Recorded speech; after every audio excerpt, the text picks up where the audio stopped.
Aloha everyone, welcome back to Heartbeat Narratives. My name is Molly and I'm your host, and today is a very special day. Today the script is flipped and my friend Love will be interviewing me because I've been receiving feedback that I need to talk a little bit more on the episodes and I really want to connect and have that full circle experience because I put everyone else in the hot seat, but no one puts me in the hot seat. And Love, when we did an interview about your joy a few months ago, you offered to interview me. So thank you. Happy to be here. So I will completely turn it over to you and I'll just go with the flow. Mahalo everyone for tuning in for this episode. All right. So thank you for being open to do this. When I was talking with you, I was so inspired by just the person that you are. And I was thinking, you need to be interviewed. You're the one that's brings so much joy to the table just in your being. And I want to know how you came to be. Traditionally, let's just start with a quick pule saying mahalo ke akua for this beautiful day today. It's about noon and it's right after a new moon, so Friday afternoon. And today I would like to ask that we introduce ourselves with our name, where we come from, and who we bring with us.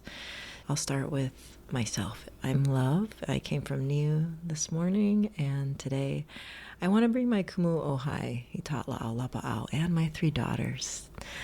And I'd like to know not only who you bring, but why you bring them today. Okay. This is such a beautiful way to open. So today, we're here in Kaimuki, and I would love to bring my grandmother. I never met her. Her name is Coletta Schneider Dietz. And my mom has always said that I have her demeanor. And I remember there was a point when I was younger where my mom and I had been talking about my grandma a lot. I remember that she had passed away shortly after Christmas, and I was visiting my parents in Minnesota that year. And I woke up in the middle of the night, and there was this outline of an angel as a shadow on my wall. And we had angel decorations in the window, and the light reflecting off the snow in the yard sort of cast this brightness into the room, and then that outline was there. And I just had this experience of, she's here. And my mom said that she had woken up around the same time that night thinking about her mom. And so I would love to bring her into this space, and I can already feel the tears coming a little bit because, there was that missed opportunity to get to know her. But yeah, she's here. That's so beautiful. And, our kupuna on the other side, they're closer than we know. Yeah, they guide our way, and that's so beautiful. And so I would also like to know your name. Oh, my full name. It's a mouthful. So it's Molly Noelani Okekai Gismarvik Mamaril. And Molly's Irish. Obviously, my mom is German, Irish, French, redhead, freckles from the Midwest.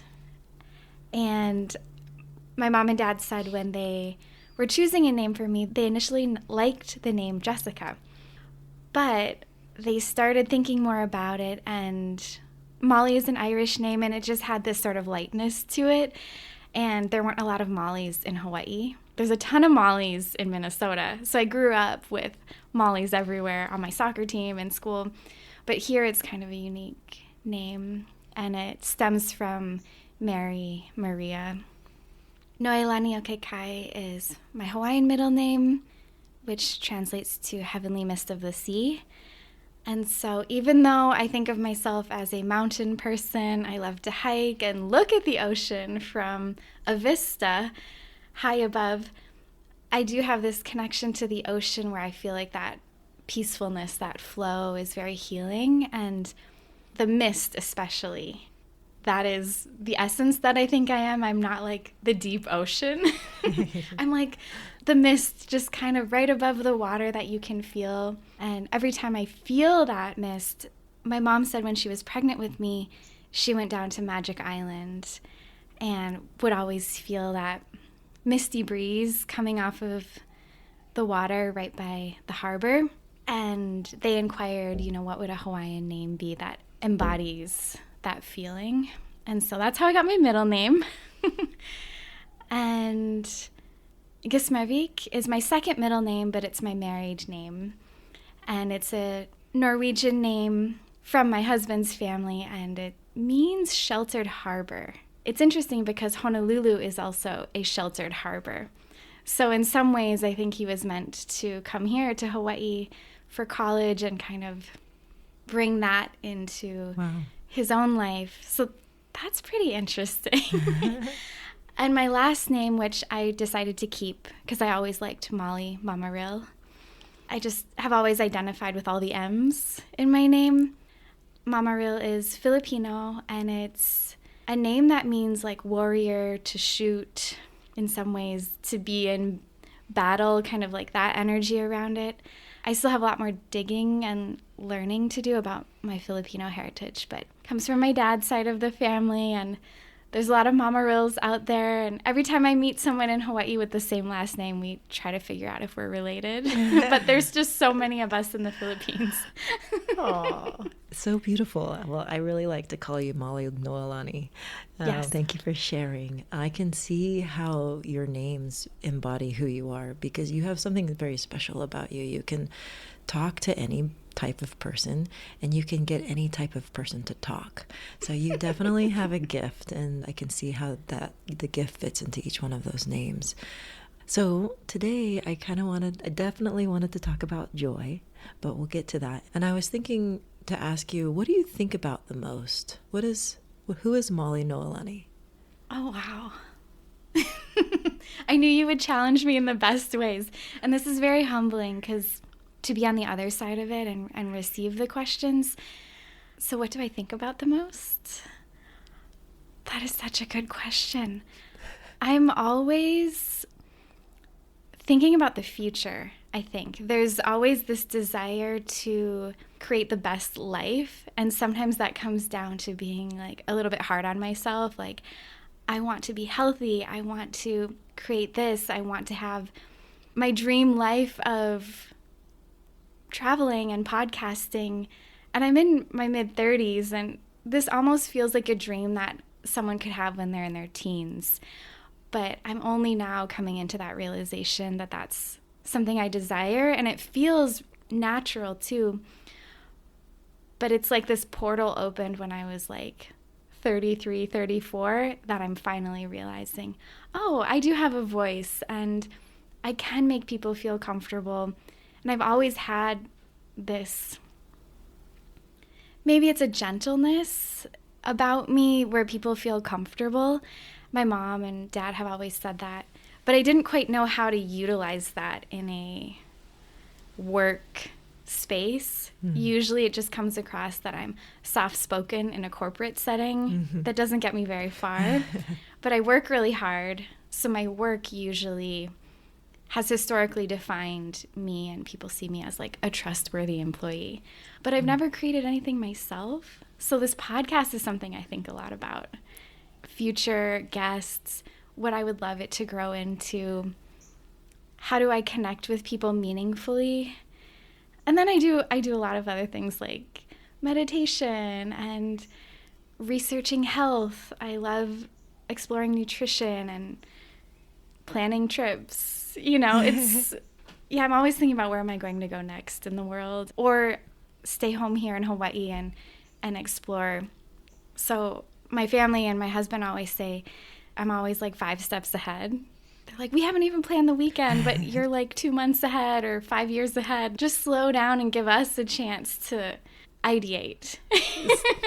So, yeah, I'm a little bit intense too. My family would probably agree with that. There's an intensity that probably doesn't come across in, casual conversation, but I'm always like, got my fingers in like 15 different things. That's beautiful though, and it's also the essence of being a woman and a creator. Because if we didn't have the spark of life to make creation, nothing would be here, right? Exactly. So from all of the podcasts that you do, I know one of the line of like this lay of people that you've been collecting, I know the string of it is what is joy.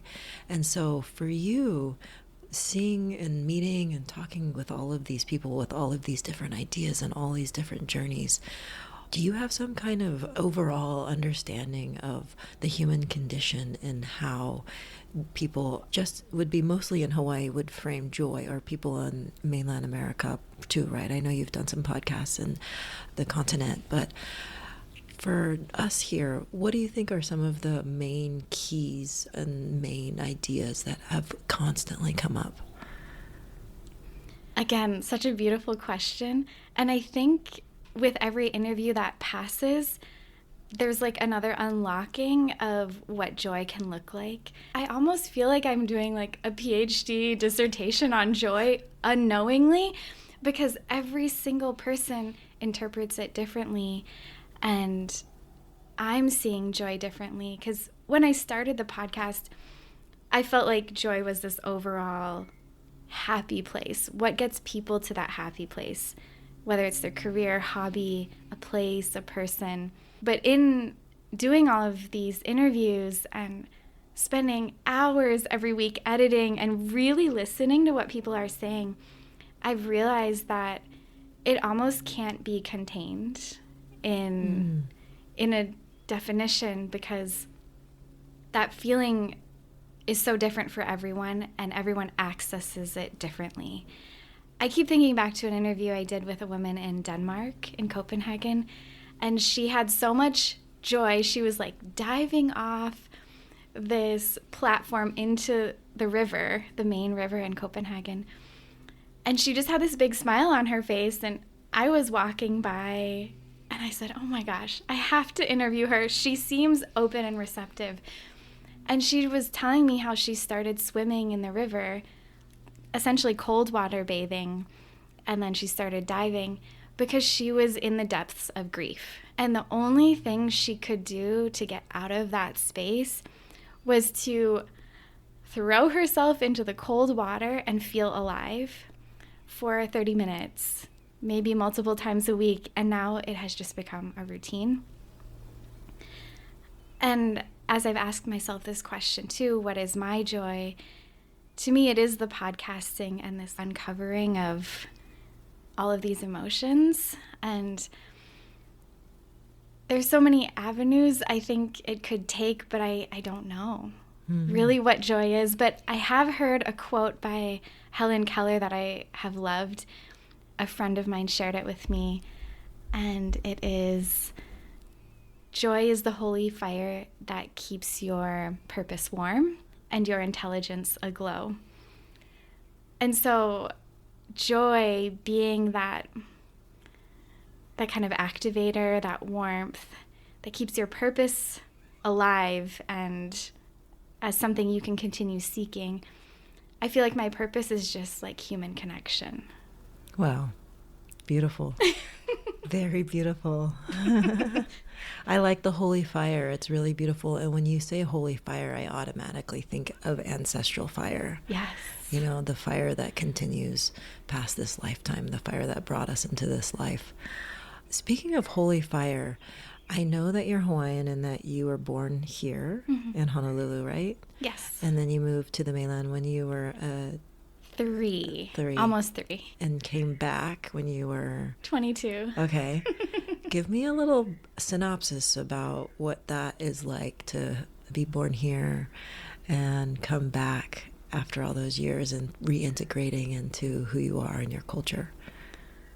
It's been a path that I never foresaw, but growing up in Minnesota, we would come to Hawaii for family reunions every few years, or just to visit my dad's side of the family from Maui and my parents' college friends from UH Manoa. So I've always had an extensive network here, but being raised in Minnesota, and you know, I remember my classmates seeing my middle name, you know, on attendance sheets, and they're like, how do you even say Noelani, blah, blah, blah. And I it didn't mean a lot to me yet because I didn't have that connection to my identity until I was a teenager. And I went to this program called College Horizons. Oh, yeah. Are you familiar with it? Yes, yes. It was such a turning point for me. Actually, prior to that, I did a program when I was 15 at Kamehameha School's Kapalama campus. And it was this pilot program called Kamehameha Summer Institute for International Studies. And there were students, teenagers from all across the Asia Pacific region that went for like, I don't know if it was like 10 days or 2 weeks, and we stayed in the dorms. And I got to meet other young people from Hawaii and the Pacific. And there was such a fun lightness, sincerity about how they were in the world that I did not feel in the suburbs of Minnesota. And I loved my life in Minnesota. But there's this heart depth that I only experienced in Hawaii. And when I went home to be a sophomore in high school, I remember just like crying because I felt like my heart was here now in Honolulu with all of my friends that I had made. It was just a different kind of connection. But I had a great childhood. You know, we got to travel. I got to experience the Four Seasons. I went to public school and we had access to a lot of resources. And yeah, my parents are awesome. I have a younger brother who's great. So I'm the oldest. But after College Horizons and after the Kamehameha School's experience, I really felt like I want to know what it means to be Hawaiian. What is my connection other than having this blood in me? But when I was 15, I remembered seeing Hula being danced by my peers at College Horizons. And I started dancing hula after that because there was a halau in Minneapolis. In Minnesota, wow. Yes. So that was actually my initial connection into Hawaii again, independent of my family. It was just something that only I wanted to do. And so dancing and storytelling through songs of place and genealogy and history, I think was my gateway into Hawaiian culture. And I ended up dancing for 6 years through college in Minnesota. And then by the time I was 22, I was so done with the winter that I told my parents, I'm moving to Hawaii.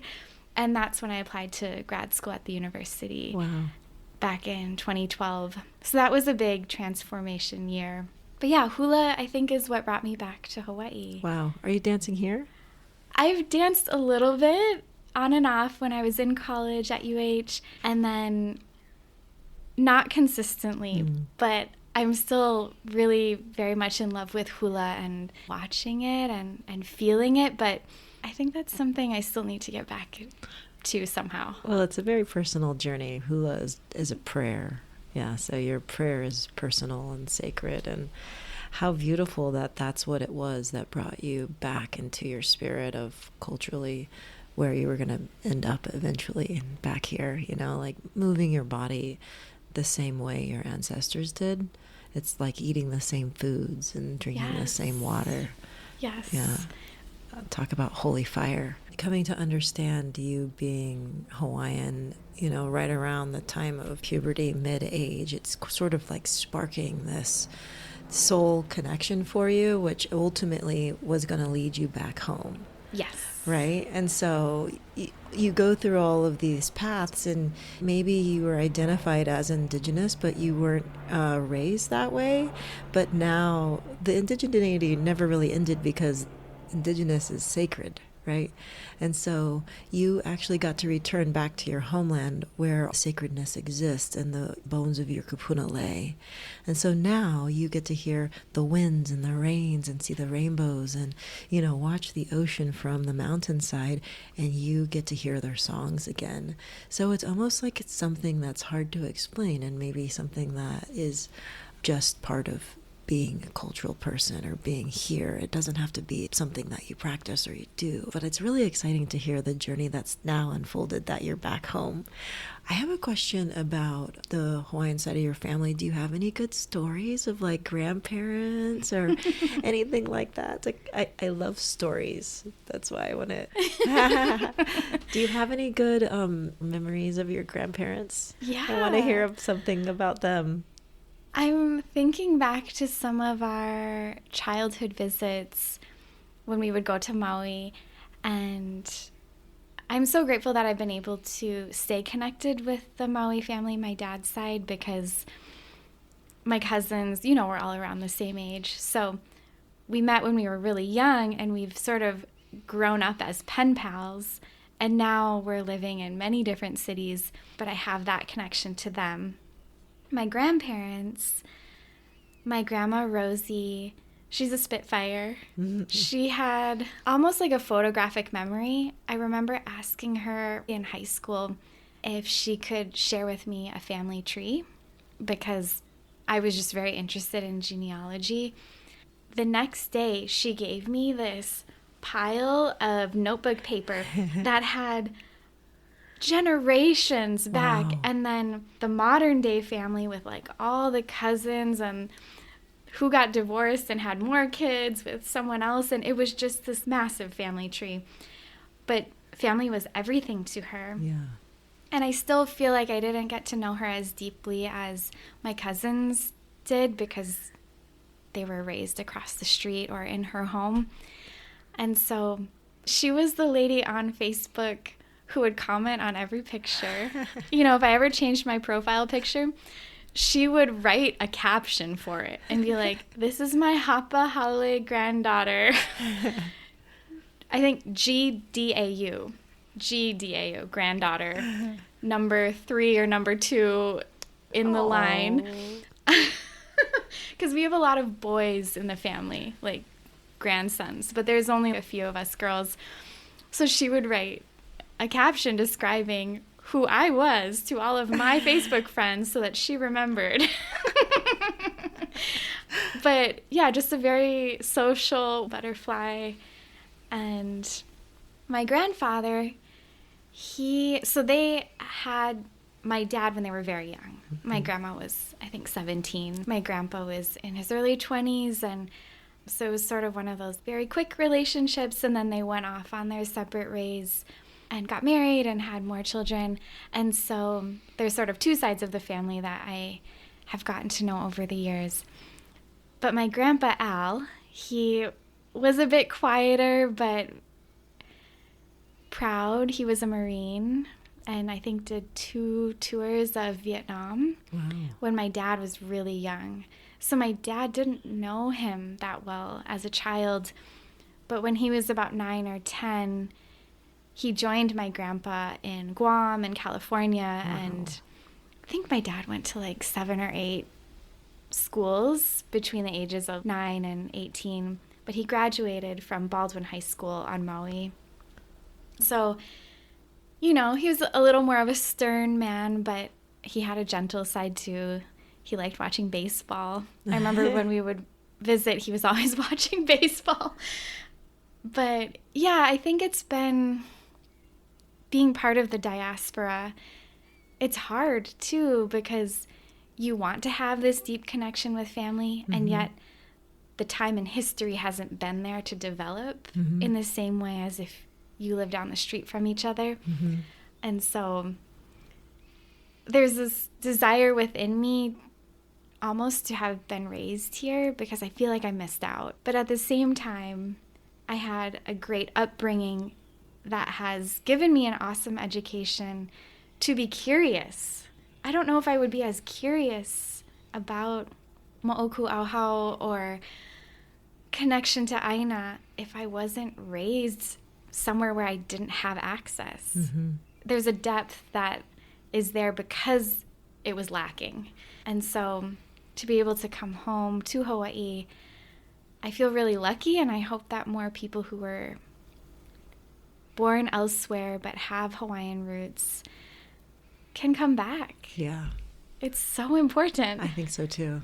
Yeah, like we had said before, I think that when Hawaiians come home, even if it's come home for the first time in this lifetime, that the seeds are awoken, the old seeds, even the ones that we think are extinct, and just the sounds of the voices and the remembrance of our kupuna, they are encouraged to continue on.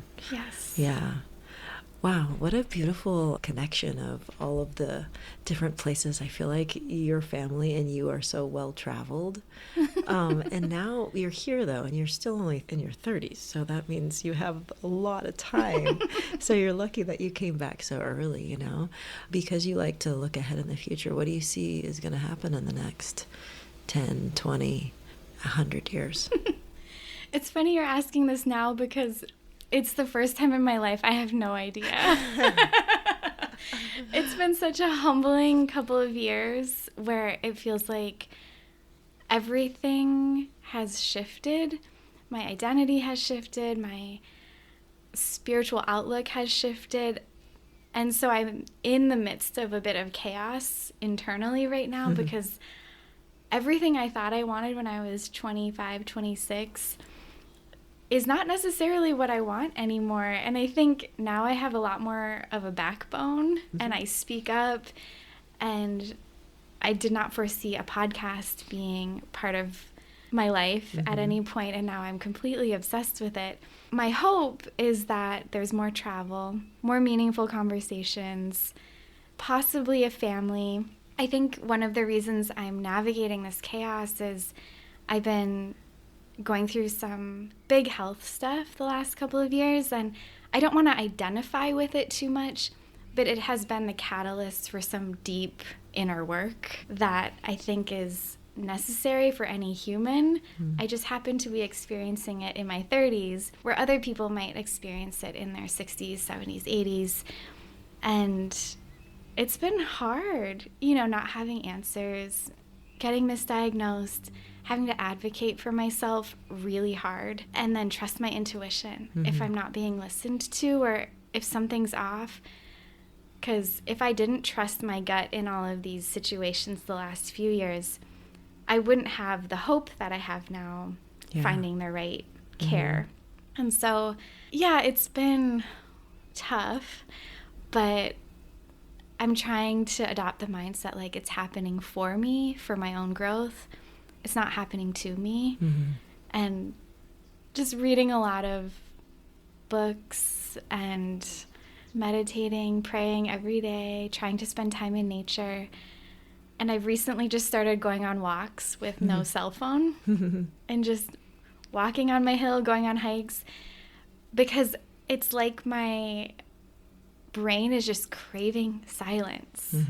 Wow, so I can that's so sit interesting. in it and not be pulled. I can tell when my mind is being pulled really hard in other directions, and I'm just like over it, and I want to be quiet. So overall, I feel very hopeful for the future and that everything will get back on track. I'm definitely doing all the things, like traditional Chinese medicine, going to have a surgery this summer, do all the post-op care, rehab.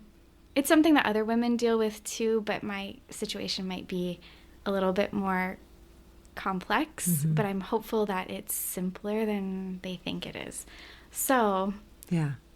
I'd like to ask Creator to have lots of prayers and, you know, the light and love to surround you through all of it. I liked how you said hope in Na'au. You kept saying hope in Na'au, that, or in your gut. In my gut, Yeah, in your gut, hope in your gut. And trusting your Na'au is super important. And that's where the beginning of medicine comes from too, you know, is understanding your Na'au. And your memory comes from your Na'au too, you know. So that being said, like, where do you think joy comes from? And what is your joy? These are such good questions. No, this is the question you ask everybody. And yet I don't think about it myself in words. My joy is, it's in like the sunshine. It's in time that's unplanned. It's in heart-to-heart connections, sort of the unknown. I like waking up, especially while traveling. I recently went to Japan. I love waking up and having no idea what's going to happen that day, because in my day-to-day life, I'm very organized and routine-oriented. Workout, breakfast, emails, do all the things. But there's that adventure when you're traveling where you don't know who you're going to talk to or meet, what you'll see. I think travel is where I feel most alive and in heart-to-heart conversations. As I've looked back on the last year and a half of doing the podcast, I'm starting to see my life defined in time by the people that I met. Wow. And I never have had that happen before, where it's like, oh, last February I met Monroe at the park, and in June and July I was in Australia and Singapore and I met these people. And it's starting to be this chronological way of looking at my own life through others. And so I don't know what that means yet. Wow. But it's been really special because I recently met with some folks that work in radio, and the whole conversation was about fun interviews that we've had or crazy experiences that were kind of random. And even being in Singapore last year, I met someone who skateboards, and he's a coach, and now we're connected on Instagram and I see his life. But we only had like a 15-minute interaction in Singapore. But then there's all of these post-interview interactions that have elevated my own experience. And like even yesterday, I was driving home from an event with the Wahine Freelance Alliance. And so other Wahine who have their own businesses, and maybe they're graphic designers or authors, coders. And I remembered that on Thursday nights, there's bubble disco dance parties at Magic Island. And I was just right at Ward, and I was like, you know what? It's 8 o'clock. It goes till 8:30. I'm going to swing by, park, run over, dance a little bit, you know, blow some big bubbles into the night sky, and catch up with one of my previous guests, David. And so I feel like there's these fun connections that have come of the interview process, where I feel like I have more friends. Wow. Or special acquaintances. Yeah. And then a week ago, I ran into Bree, who shared a lot about her hospice chaplain work on a podcast with me. And we ran into each other at a fundraiser for the legal clinic, which does immigration rights and activism here in Hawaii. And that's really important for me too, because my husband and I went through the immigration process, and I'm like, of course she's here. We have so much value alignment, but we didn't know each other before the interview, and I met her through Facebook Marketplace. Wow. Because I sold her something. And then we started talking about how she went to Duke University to become a chaplain and study divinity. Wow. And these are people that are in our circles every day, and yet we never go deeper. Yeah. But when you ask the deeper questions, then you have this world kind of open up. And that's how I felt when I met you at the fish pond at Pa'ai'au, because you were talking about how, like, you're birthing your children, you're birthing your business. And that just struck me as, like, what a profound, beautiful way of defining women and creation and living into that space. And so even when I talk with you, I think of you as like this inspiring wahine that like lives in that holy fire. So the fact that we're doing this interview feels really good, because I'm like, there's no one else I would want to be chatting with in this way, because it feels comfortable. What I hear you say is joy is something you share.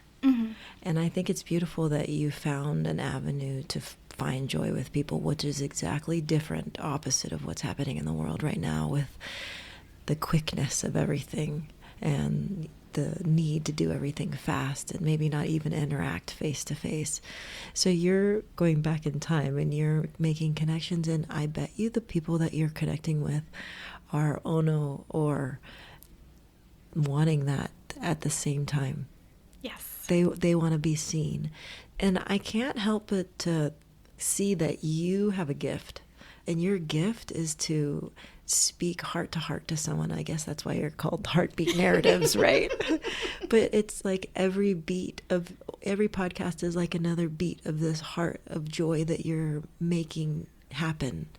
And it's beautiful that you say that your time is based on the people that you've met, because I think with children too, you have that time marker of how old they were when this happened. Instead, you have this like world of people that you've been connecting on a heart level with, and they feel the same for you. And this joy continues to grow and grow, and that's pretty fascinating. I have 2 more questions. One of them is connecting on a deep level with the people that you've met. What is something that you think people might not know about you that would be a deep connection? I think that people would be surprised to know that I'm not bubbly and happy all the time, that I also experience really difficult emotions, and I try to transmute them by doing something creative or useful. Like I spoke about earlier, like this time in my life feels very uncertain and chaotic, and I feel that full spectrum of human emotions, sometimes within the same hour of a day or within the same day or week. And yeah, I really bring my best self forward in the podcasting work, but it's not always how I am. And so when people are talking about difficult things, I've been there too, but I still try to maintain some level of like journalistic professionalism and vulnerability, and I'm still trying to figure out what that balance looks like. So I've been there too. I just don't always share it on every episode, but that's why I want to do more conversations like this. Wow. That's really beautiful. Thank you for that. And that truly is probably the reason why people feel comfortable to open up, because they feel the compassion. So I can't help but ask, you brought your grandma today, who you said you didn't get to meet. So when you are in your 80s and 90s, and maybe you didn't get to meet a grandchild of yours, or you didn't get to meet a niece of yours, if it's not a grandchild, what is something that that person would tell you if they were here now? If you were them? My future self. Your future self.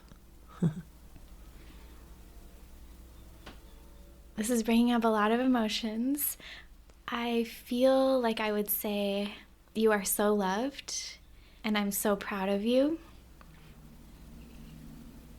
It wasn't easy, but everything happened because it unlocked something within you. Yeah, I hope my future self is proud of me, because I'm working really hard, trying to keep it all contained. I read this book recently by Richard Rohr. It's called Just This. And there's a line in the book talking about how every person, in order to have that heart connection with others, you have to be broken open by some event, heartbreak, loss, something very difficult. Because of course we can have the highs, but you have to have the lows to feel that full range. Because life is not meant to be a plateau, a perfect plateau. And that idea of being broken open is something that I can relate to so well right now. I feel like I'm completely exposed in all senses of my being right now, and I feel very alive in it, and it also feels very scary because I don't know what the future will look like, but I'm so grateful that I've had the experience of being broken open. And I can tell when others have had that, and I can tell when they haven't, because it's like there's a wall up. If they haven't had that pivotal moment in their life where something was so hard that they had to really like pull themselves up from their bootstraps and just power forward with softness. And I hope future Molly Noelani is a well-traveled journalist who has a lot of fun stories from people all over the world and has a family and is just surrounded by love and radiates love. And I think I'm on the way there, but there's these like little avenues that we take and go down side streets and stuff. So I'm getting there, but what a great question. I think that you're doing a beautiful job, and I'd like to end this prayer that we had today by holding hands, and I'd also like to ask that the people that listen and Creator that guides and all of our ancestors that arrive today and every time they arrive with you, I just ask that they protect you in your journey, and that every time that you are open, that you're also protected enough to be closed when you need to be closed. And that as you journey through this life and in this world, that you're open to whatever your ultimate soul path is. And I just want to say mahalo and mahalo keikoa. And we're holding hands, and everybody's holding hands that's listening together for you too. Mahalo, Thank love. you so much for today. This was such a treat.